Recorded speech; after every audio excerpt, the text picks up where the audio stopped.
Already yesterday speed and velocity వరకు చూసాం, and average velocity and average speed అంటే ఏంటో కూడా చూసాం. వెలాసిటీకి స్పీడ్కి ఉన్న మెయిన్ డిఫరెన్స్ ఏంటి ఆల్రెడీ మనకు తెలిసిందే. Speed is a scalar quantity. Suppose ఒక కార్ అనేది ఏదన్నా ఒక vehicle 10 kilometres per hour travel చేస్తుంది అనుకోండి, అదేమవుతుంది? ఈ 10 కిలోమీటర్స్ పర్ అవర్ అనేది దేని గురించి చెప్తుంది? What is 10 kilometres per hour? ఇది దేని గురించి చెప్తుంది? ఓన్లీ మ్యాగ్నిట్యూడ్ మాత్రమే ఉంది. ఇక్కడ యూనిట్స్ కూడా ఉన్నాయి. యూనిట్స్ అనేవి ఫిజికల్ క్వాంటిటీ, దేనికన్నా యూనిట్స్ అనేవి కామన్. ఇక్కడ మనకి మ్యాగ్నిట్యూడ్ ఒకటే. 10 అనేది ఏంటి? క్వాంటిటీ గురించి మాత్రమే చెప్తుంది, మ్యాగ్నిట్యూడ్ గురించి మాత్రమే చెప్తుంది. సో ఇది ఓన్లీ స్పీడ్ గురించి మాత్రమే సో ఈ కార్ యొక్క వెలాసిటీ ఎంత అని అడిగితే మనం ఏం చెప్పాలి? ఈ కార్ ఏ డైరెక్షన్లో మూవ్ అవుతుందో కూడా చెప్పాలి. 10 kilometres per hour due east. 10 kilometres per hour due east అని చెప్తే ఇది దేన్ని ఇండికేట్ చేస్తుంది? టోటల్ ఈ స్టేట్మెంట్ అంతా ఆ కార్ యొక్క వెలాసిటీని ఇండికేట్ చేస్తుంది. ఎందుకు? ఇక్కడ 10 కిలోమీటర్స్ పర్ అవర్ అనేది, ఈ 10 అనేది క్వాంటిటీ గురించి చెప్తుంది, మ్యాగ్నిట్యూడ్ గురించి చెప్తుంది.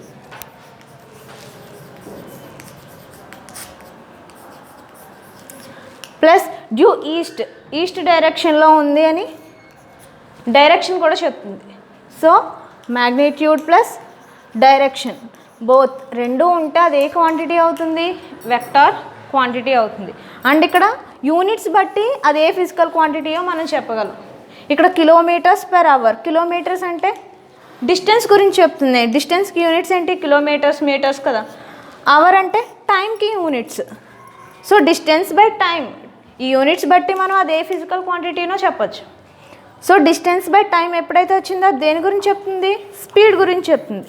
Speed is equal to distance by time. And ఇక్కడ స్పీడ్తో పాటు వేరే ఇంకొక వర్డ్ని కూడా ఇండికేట్ చేశారు. డ్యూ ఈస్ట్ అన్న వర్డ్ని కూడా ఇండికేట్ చేశారు. అంటే మ్యాగ్నిట్యూడ్తో పాటు ఇక్కడ డైరెక్షన్ కూడా కలిసింది, డైరెక్షన్ కూడా చెప్తుంది. సో దాన్ని బట్టి ఇది వెలాసిటీ వాల్యూని ఇండికేట్ చేస్తుంది. సో స్పీడ్కి మనం డైరెక్షన్ యాడ్ చేసామనుకో అదే వెలాసిటీ అవుద్ది. సింపుల్. స్పీడ్కి వెలాసిటీకి డిఫరెన్స్ ఏంటి? స్పీడ్ అంటే ఓన్లీ ఎన్ని కిలోమీటర్స్ ట్రావెల్ చేస్తుంది లేదా ఎంత స్పీడ్తో ట్రావెల్ చేస్తుందో, 10 మీటర్స్ పర్ సెకండో లేదా 10 కిలోమీటర్స్ పర్ అవరో ఓన్లీ క్వాంటిటీ గురించి చెప్తుంది. అది ఏ డైరెక్షన్లో ట్రావెల్ చేస్తుందో కూడా చెప్తే అది ఏమవుతుంది? వెలాసిటీ అవుతుంది. వెలాసిటీ దేని గురించి చెప్తుంది? Direction and magnitude. Direction and magnitude రెండు ఉంటాయి కాబట్టి వెలాసిటీ వెక్టర్. సింపుల్గా మీకు వెలాసిటీకి స్పీడ్కి డిఫరెన్స్ ఏంటో చెప్పండి అంటే ఏం చెప్తారు? Velocity is a vector quantity. Velocity అనేది ఒక vector quantity. Speed is a scalar quantity. Next instantaneous speed, average speed or instantaneous velocity, average velocity అంటే ఇన్స్టెంట్ మీన్స్ పర్టిక్యులర్ టైంలో, ఏదైనా ఒక పర్టిక్యులర్ టైంలో ఎంత స్పీడ్ ఉందో, ఆబ్జెక్ట్ ఎంత స్పీడ్ ఉందో ఆ స్పీడ్ని చెప్తే దాన్ని ఏమంటాం మనం? Instantaneous speed. అంటే పర్టిక్యులర్ పాయింట్ దగ్గర చెప్తే దాన్ని ఏమంటాం? Instantaneous speed or instantaneous velocity. Or టోటల్గా మొత్తం ఎంత డిస్టెన్స్, టోటల్ డిస్టెన్స్ ఎంత ట్రావెల్ చేసింది అండ్ టోటల్ టైం ఎంత పట్టింది, total distance plus so total distance by total time. Total distance by total time రెండు చెప్తే అదేమవుతుంది? యావరేజ్ అనమాట. అంటే పర్టికులర్ ఇప్పుడు 10 కిలోమీటర్స్ పర్ అవర్ స్పీడ్తో ఒక 10 కిలోమీటర్ డిస్టెన్స్ కవర్ చేసింది. After 10 kilometres distance 20 kilometre per hour స్పీడ్తో ట్రావెల్ చేసింది. ఇక్కడ స్పీడ్ ఏమవుతుంది అంటే ఇక్కడ స్లోగా ట్రావెల్ చేస్తుంది. ఫస్ట్ 10 కిలోమీటర్స్ వరకు స్లోగా ట్రావెల్ చేసింది. నెక్స్ట్ 10 కిలోమీటర్స్ ఏం చేసింది? స్పీడ్ అనేది పెరిగింది. మనకేం కావాలి? ఏ అవర్లో ఎంత టైం ఎంత స్పీడ్తో ట్రావెల్ చేసిందో అవసరం లేదు మనకి. టోటల్ జర్నీ అంతటికి ఎంత స్పీడ్తో ట్రావెల్ చేసిందో కావాలి. అలాంటప్పుడు మనం ఏం చేస్తాం, average స్పీడ్ని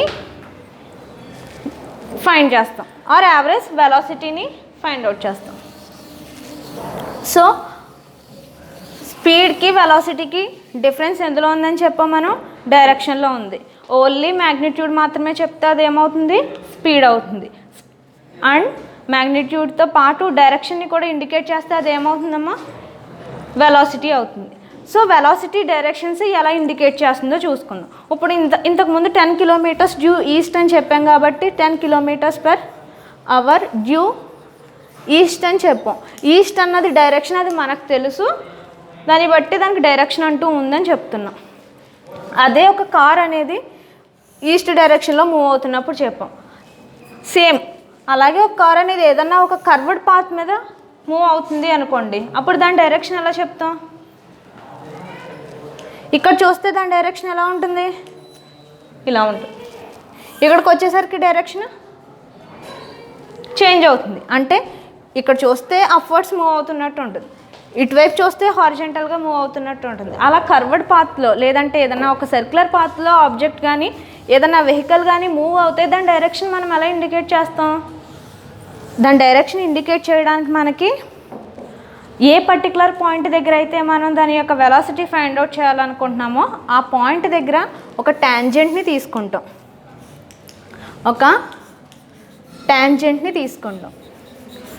what is tangent? Tangent అంటే ఏంటి, ఇలా ఒక ఆర్క్ తీసుకున్నాం కదా, మనం ఒక కర్వ్డ్ సర్ఫేస్ తీసుకున్నాం కదా, ఈ కర్వ్డ్ సర్ఫేస్ని ఏదో ఒక సింగిల్ పాయింట్ దగ్గర టచ్ చేస్తూ ఒక లైన్ని డ్రా చేస్తే అది ఏమవుతుంది, ట్యాంజెంట్ అవుతుంది. ఈ ట్యాంజెంట్ దేన్ని ఇండికేట్ చేస్తుంది, ఆ పర్టికులర్ పాయింట్ దగ్గర ఆబ్జెక్ట్ యొక్క డైరెక్షన్ని ఇండికేట్ చేస్తుంది. అది ఇక్కడ తీసుకోవాలనుకోండి, సేమ్ ఈ పాయింట్ని టచ్ అవుతూ వెళ్ళేలాగా ఒక ట్యాంజెంట్ని తీసుకుంటాం. ఈ ట్యాంజెంట్ దేన్ని ఇండికేట్ చేస్తుంది, ఈ పర్టికులర్ పాయింట్ దగ్గర వెలాసిటీని ఇండికేట్ చేస్తుంది, ఆ డైరెక్షన్ని ఇండికేట్ చేస్తుంది. అండ్ ఈ డైరెక్షన్తో పాటు ఇక్కడ ఎంత స్పీడ్తో వెళ్తుందో కూడా మనం చెప్పామనుకోండి, ఇక్కడ మ్యాగ్నిట్యూడ్ ఉంది పాయింట్ దగ్గర, యాజ్ వెల్ యాజ్ డైరెక్షన్ కూడా తెలుస్తుంది. అంటే 10 m/s ఏమవుతుంది, వెలాసిటీ అవుతుంది. దీన్ని వెక్టర్ అంటాం, యారో మార్క్తో ఇండికేట్ చేస్తాం మనం. ఈ యారో మార్క్ ఇక్కడ 10 ఉందనుకోండి, ఈ 10 దేన్ని ఇండికేట్ చేస్తుంది, క్వాంటిటీని ఇండికేట్ చేస్తుంది, మ్యాగ్నిట్యూడ్ని ఇండికేట్ చేస్తుంది. ఈ యారో హెడ్ దేన్ని ఇండికేట్ చేస్తుంది, ఆ పర్టికులర్ ఆబ్జెక్ట్ లేదా పర్టికులర్ వెహికల్ అనేది ఏ డైరెక్షన్లో మూవ్ అవుతుందో దాన్ని ఇండికేట్ చేస్తుంది. So instantaneous. సో ఈ పర్టికులర్ పాయింట్ దగ్గర వచ్చే వెలాసిటీ ఏమవుతుంది, ఆ ఆబ్జెక్ట్ యొక్క ఇన్స్టంటేనియస్ వెలాసిటీ అవుతుంది. అంటే మనం ఒకే పాయింట్ దగ్గర చెప్తున్నాం కదా, యావరేజ్ తీసుకోవట్లేదు కదా. యావరేజ్ తీసుకుంటే మొత్తం టోటల్ జర్నీకి పట్టే distance by total time calculate చేసి డైరెక్షన్ని ఇండికేట్ చేస్తాం. మనం ఒక పర్టికులర్ పాయింట్ దగ్గర చెప్తున్నాం కాబట్టి దాన్ని instantaneous speed or instantaneous velocity అంటాం.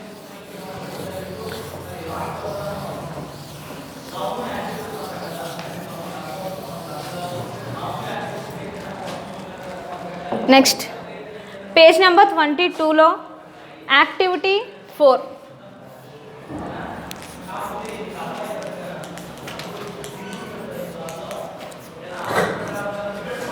యాక్టివిటీ 4.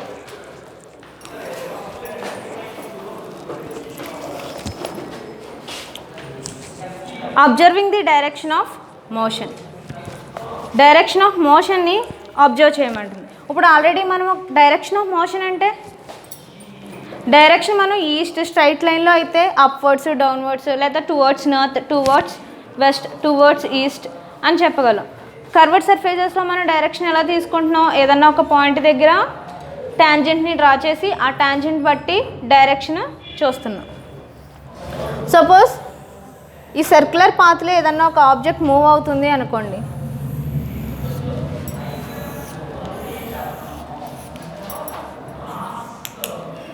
సర్క్యులర్ పాత్లో ఏదన్నా ఒక ఆబ్జెక్ట్ మూవ్ అవుతుంది అనుకోండి, ఈ పాయింట్ దగ్గరికి వచ్చేసరికి 10 మీటర్స్ పర్ సెకండ్ స్పీడ్తో మూవ్ అవుతుంది. ఈ పాయింట్ దగ్గర డైరెక్షన్ కావాలి అంటే ఎలా తెలుస్తుంది మనకి? ఓన్లీ సింగిల్ పాయింట్ని టచ్ అవుతూ వెళ్ళేలాగా ఒక ట్యాంజెంట్ని డ్రా చేస్తే ఆ ట్యాంజెంట్ దేన్ని ఇండికేట్ చేస్తుందని చెప్పుకున్నాం? డైరెక్షన్ని ఇండికేట్ చేస్తుందని చెప్పుకున్నాం. అలాగే మనం ఈ టోటల్ సర్కిల్ దగ్గర ట్యాంజెంట్ అంటే ఒకటే కాదు, నెంబర్ ఆఫ్, అది మనం ఏ పాయింట్ దగ్గర అన్నా డ్రా చేసుకోవచ్చు. బట్ ఓన్లీ వన్ కండిషన్ ఏంటంటే ఆ ట్యాంజెంట్ అనేది ఆ సర్కిల్లో ఏదో ఒక సింగిల్ పాయింట్ని మాత్రమే టచ్ చేస్తూ పాస్ అవ్వాలి.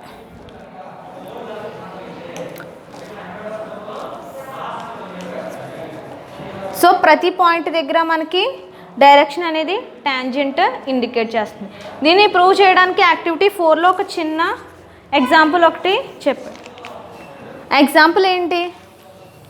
ఏదైనా ఒక చిన్న స్టిక్ తీసుకొని దానికి ఒక థ్రెడ్ కట్టి దాన్ని వ్రిల్లింగ్ చేసామనుకోండి, అంటే తిప్పుతున్నాం అనుకోండి, తిప్పుతుంటే అది ఏ మోషన్లో మూవ్ అవుతుందమ్మా? హారిజాంటల్ ప్లేన్లో. ఏదన్నా ఒక ఆబ్జెక్ట్ తీసుకొని మనం ఒక చిన్న స్టోన్ తీసుకొని దానికి థ్రెడ్ కట్టి ఏదో ఒక స్టిక్కి పెట్టి ఏం చేస్తాం? రొటేట్ చేస్తున్నాం అనుకోండి, అది ఏ మోషన్లో మూవ్ అవుతుంది? ఈ స్టిక్ కాదు, మనం కట్టిన స్టోన్ ఏ మోషన్లో మూవ్ అవుతుంది? సర్క్యులర్ మోషన్లో మూవ్ అవుతుంది. సో సర్క్యులర్ మోషన్లో మూవ్ అవుతున్నప్పుడు మనం ఏదో ఒక పాయింట్ దగ్గర ఆ థ్రెడ్ని రిలీజ్ చేసామనుకోండి, థ్రెడ్ని కట్ చేసామనుకోండి, ఏం జరుగుద్ది? ఎప్పుడైతే మనం థ్రెడ్ని కట్ చేసామో అప్పుడు స్టోన్ ఏమవుతుంది? థ్రెడ్ని ఎప్పుడైతే కట్ చేస్తామో అప్పుడు ఆ స్టోన్ ఏమవుతుందమ్మా? ఏ డైరెక్షన్లో మూవ్ అవుతుంది? సపోజ్ ఇక్కడ ఇలా వ్రిల్లింగ్ అవుతూ ఉంది, ఇలా రొటేట్ అవుతూ ఉంది. సడన్గా ఏదో ఒక పాయింట్ దగ్గర మనం థ్రెడ్ని కట్ చేసామనుకోండి, ఏమవుతుంది? అది ఏ డైరెక్షన్? సపోజ్ ఈ పాయింట్ దగ్గర కట్ చేస్తే ఇలా మూవ్ అవుతుంది. ఆ స్టోన్ అనేది ఎటువైపు పడుతుంది? ఇటువైపుకే కదా పడిపోతుంది. అది ఇక్కడ కట్ చేస్తే ఈ డైరెక్షన్లో పడుతుంది, ఇక్కడ కట్ చేస్తే ఈ డైరెక్షన్లో. అంటే మనం ఏ పర్టికులర్ పాయింట్ దగ్గర అయితే మనం ఏం చేస్తున్నాం? థ్రెడ్ని రిలీజ్ చేస్తున్నామో కట్ చేస్తున్నామో ఆ పర్టికులర్ పాయింట్ దగ్గర ఆ స్టోన్ అనేది ఏ డైరెక్షన్లో మూవ్ అవుతుంది? ఆ సర్కిల్కి, ఆ సర్క్యులర్ పాత్ యొక్క ట్యాంజెంట్ డైరెక్షన్లో మూవ్ అవుతుంది. అంటే ఈ పాయింట్ దగ్గరకు వచ్చేసరికి దాని డైరెక్షన్ ఎలా ఉన్నట్టు? ఈ ఆరో మార్క్ ఎలా చూపిస్తుందో ఆ డైరెక్షన్లో ఉన్నట్టు. అది ఈ పర్టికులర్ పాయింట్ దగ్గరకు వచ్చేసరికి దాని డైరెక్షన్ ఈ విధంగా ఉన్నట్టు. అంటే ఆ ట్యాంజెంట్ అనేది మనకు క్లియర్గా దేని గురించి చెప్తుంది? ఒక సింగిల్ పాయింట్ దగ్గర ఉండే ఆబ్జెక్ట్ యొక్క డైరెక్షన్ గురించి చెప్తుంది. సో దానికోసం ఒక వ్రిల్లింగ్ స్టోన్ని తీసుకొని ఎగ్జాంపుల్గా చూపించాడు. యాక్టివిటీ 4 అర్థమైందా? ఏం లేదు, ఒక చిన్న యాక్టివిటీ. ఒక థ్రెడ్ని తీసుకొని స్టోన్ కట్టి దానికి అదర్ ఎండ్ ఏం చేసాం? ఒక స్టిక్కి అరేంజ్ చేసి ఏం చేస్తున్నాం? తిప్పుతూ ఉంటే ఏమవుతుంది? కట్ చేసినప్పుడు స్టోను మనం ఎటువైపు కట్ చేసామో ఆ డైరెక్షన్లోకి మూవ్ అవుతూ ఉంటుంది.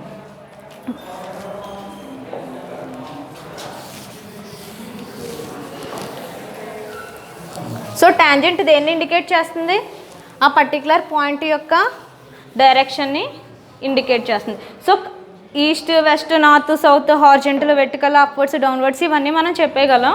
అండ్ కర్వ్డ్ పాత్లో ఉన్నప్పుడు డైరెక్షన్ తెలుసుకోవాలి అంటే మనం ఖచ్చితంగా ఆ పర్టికులర్ పాయింట్ యొక్క ట్యాంజెంట్ వాల్యూ తెలుసుకుంటే, ట్యాంజెంట్ ఏ డైరెక్షన్లో ఉందో తెలుసుకుంటే మనకి ఆ స్టోన్ యొక్క లేదంటే ఆబ్జెక్ట్ యొక్క డైరెక్షన్ తెలుస్తుంది.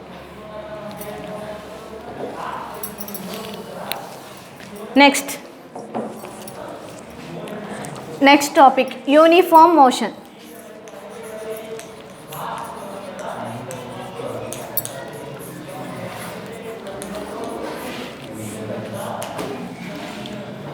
యూనిఫామ్ మోషన్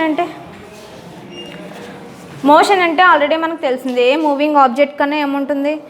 సెర్టైన్ మోషన్ ఉంటుంది. దాని యొక్క స్పీడ్ ఏంటో, వెలాసిటీ ఏంటో, డైరెక్షన్ ఏంటో మనం ఇప్పుడు స్టడీ చేస్తున్నాం ఇప్పుడు వరకు. అండ్ అందులో మళ్ళీ యూనిఫామ్ అనే ఎక్స్ట్రా వర్డ్ యాడ్ చేసాం. What is uniform? Uni means same, ఒకేలా ఉండాలి. ఒకేలా ఉంటే దాన్ని ఏమంటాం? Unit or uniform. అంటే ఏ పాయింట్ దగ్గర చూసుకున్నా కానీ సేమ్ వాల్యూ ఉంటే దాన్ని యూనిఫామ్ మోషన్ అంటాం. ఇప్పుడు మనం మోషన్ గురించి చెప్పుకుంటున్నాం కాబట్టి యూనిఫామ్ మోషన్. అంటే ఏ పాయింట్ దగ్గర తీసుకున్నా కానీ ఆబ్జెక్ట్ యొక్క మోషన్ ఎలా ఉండాలి, కాన్స్టెంట్గా ఉండాలి. కాన్స్టెంట్ మీన్స్ సేమ్ వాల్యూ ఉండాలి. సేమ్ వాల్యూ ఉంటే దాన్ని ఏమంటాం మనం, యూనిఫామ్ మోషన్. ఆ పర్టికులర్ ఆబ్జెక్ట్ అనేది యూనిఫామ్ మోషన్లో మూవ్ అవుతుంది అని చెప్పుకుంటున్నాం. ఫర్ ఎగ్జాంపుల్ యూనిఫామ్ మోషన్లో మూవ్ అవ్వడానికి ఒక చిన్న ఎగ్జాంపుల్ చూద్దాం. సమ్ ఎక్స్ అనే పర్సన్ వాక్ చేస్తున్నాడు అనుకోండి. Okay, 5 meters per second 5 meters per second స్పీడ్తో పర్టికులర్ పర్సన్ వాక్ చేస్తున్నాడు. అంటే ఫస్ట్ 5 meters మనకి ఏం చేశాడు 1 సెకండ్లో, ఫస్ట్ 5 meters, నెక్స్ట్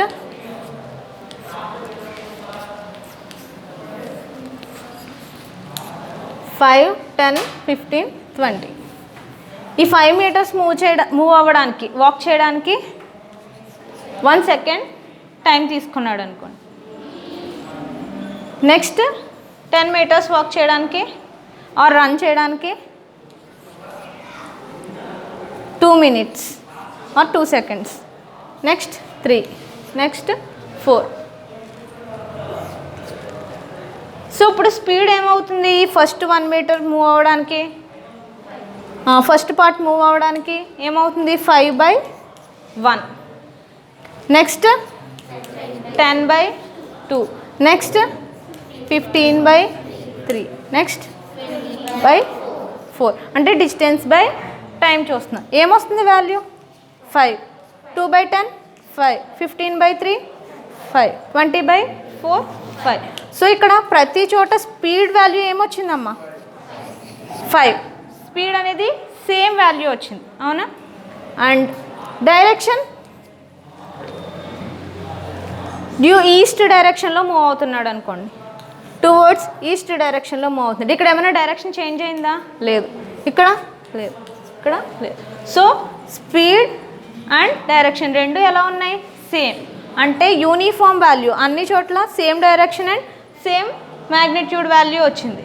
సో అంటే ఆ పర్టికులర్ పర్సన్ ఎలా మూవ్ అవుతున్నాడని చెప్పచ్చు మనం, he is in uniform motion, uniform మోషన్లో ఉన్నాడని చెప్పచ్చు.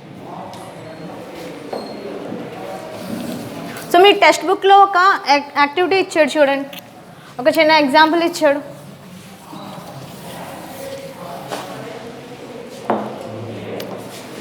యాక్టివిటీ 5లో చూడండి అమ్మా, అండర్స్టాండింగ్ యూనిఫామ్ మోషన్. యూనిఫామ్ మోషన్ని ఎక్స్ప్లెయిన్ చేయడానికి ఒక చిన్న యాక్టివిటీ ఇచ్చాడు. యాక్టివిటీ నెంబర్ 5 చూడండి. అక్కడ టేబుల్ ఇచ్చాడు. దేనికి ఇచ్చాడు, టైం అండ్ డిస్టెన్స్.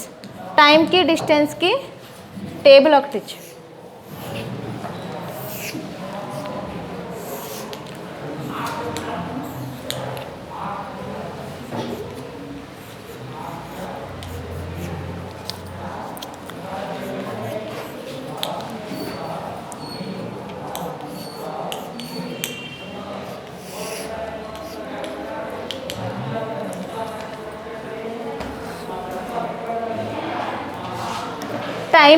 టైం ఎందులో ఇచ్చాడు, సెకండ్స్లో ఇచ్చాడు. డిస్టెన్స్ ఇన్ మీటర్స్లో ఇచ్చాడు, డిస్టెన్స్ ఇన్ మీటర్స్. సో ఇప్పుడు టైంకి డిస్టెన్స్కి గ్రాఫ్ డ్రా చేయమంటున్నాడు.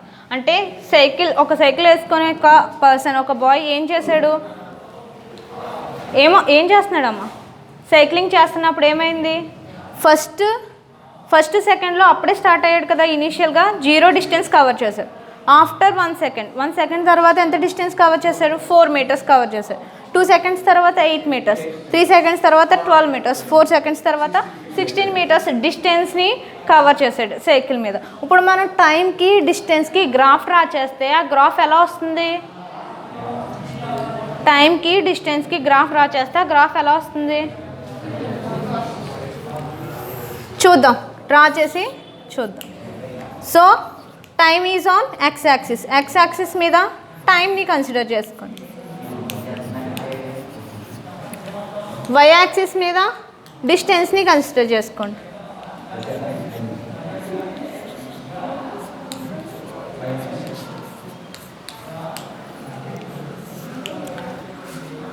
సో ఫస్ట్ 0 టైంలో ఎంత 0. ఆఫ్టర్ 1 సెకండ్ 1 సెకండ్ దగ్గర ఎన్ని మీటర్స్ కవర్ చేశారు 4. 2 మీటర్స్ దగ్గర ఎన్ని మీటర్స్ కవర్ చేశాడు 8. And at 3 12 meters. At 4 16 meters. So ఈ పాయింట్స్ అన్నిటిని యాడ్ చేస్తే మనకి ఏమొచ్చింది ఒక స్ట్రైట్ లైన్ వచ్చింది. సో అంటే యూనిఫామ్ మోషన్లో ఏదన్నా ఆబ్జెక్ట్ మూవ్ అవుతున్నప్పుడు టైంకి డిస్టెన్స్కి గ్రాఫ్ డ్రా చేస్తే అది ఎప్పుడు ఎలా ఉంటుందమ్మా ఒక స్ట్రైట్ లైన్లో ఉంటుంది. అండ్ ఇక్కడ ఇంకొక point instantaneous speed at 1 second దగ్గర ఇన్స్టంటేనియస్ స్పీడ్ ఎంత అవుతుంది instantaneous speed at 1 second 1 second దగ్గర ఇన్స్టంటేనియస్ స్పీడ్ అంటే 1 సెకండ్ దగ్గర దాని యొక్క స్పీడ్ ఎంత అని అడుగుతున్నాను. సో ఎంత ఉంది 4 meters అంటే 4/1 ఎంత వచ్చింది మనకి 4 వచ్చింది. So instantaneous speed at 1. Instantaneous speed at 2.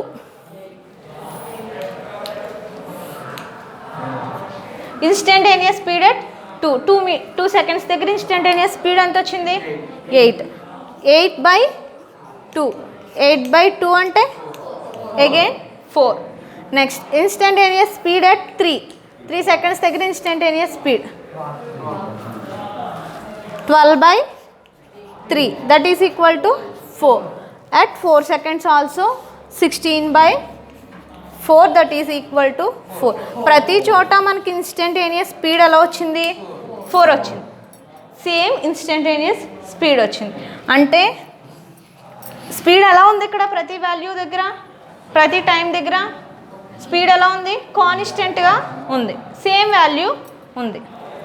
And what is the average speed of that person ఆ సైక్లింగ్ చేస్తున్న పర్సన్ యొక్క యావరేజ్ స్పీడ్ ఎంత వాట్ ఈజ్ యావరేజ్ స్పీడ్ అంటే ఏంటమ్మా total distance by total time. ఎంత టైం తీసుకున్నాడు 4 seconds టైం తీసుకున్నాడు. ఎంత డిస్టెన్స్ కవర్ చేశాడు 16. So average speed equal to is equal to 16 by total distance ఎంత 16 టోటల్ టైం ఎంత 4. సో 4. సో ఇక్కడ ఏమైంది average speed is equal to instantaneous speed. మనం ఏ పాయింట్ దగ్గర తీసుకున్నా సరే ఇన్స్టంటేనియస్ స్పీడ్ అనేది ఎలా ఉంది యావరేజ్ స్పీడ్కి ఈక్వల్గా ఉంది. సో ఎప్పుడైతే average speed is equal to instantaneous speed అవుతుందో యావరేజ్ వాల్యూ అనేది ఇన్స్టెంట్ వాల్యూస్కి ఈక్వల్ అవుతున్నాయో ఆ ఆబ్జెక్ట్ అనేది యూనిఫామ్ మోషన్లో ఉందని చెప్పచ్చు. సో ఎప్పుడైతే average values is equal to instant వాల్యూస్కి ఈక్వల్ అవుతున్నాయో ఆ పర్టికులర్ ఆబ్జెక్ట్ అనేది ఏ మోషన్లో ఉందని చెప్తాం యూనిఫామ్ మోషన్లో ట్రావెల్ అవుతుందని చెప్తాం. రేపు నాన్ యూనిఫామ్ మోషన్ గురించి చూద్దాం. నాన్ యూనిఫామ్ మోషన్ అంటే ఏంటి అందులో ఎన్ని టైప్స్ ఉన్నాయో చూద్దాం. Thank you.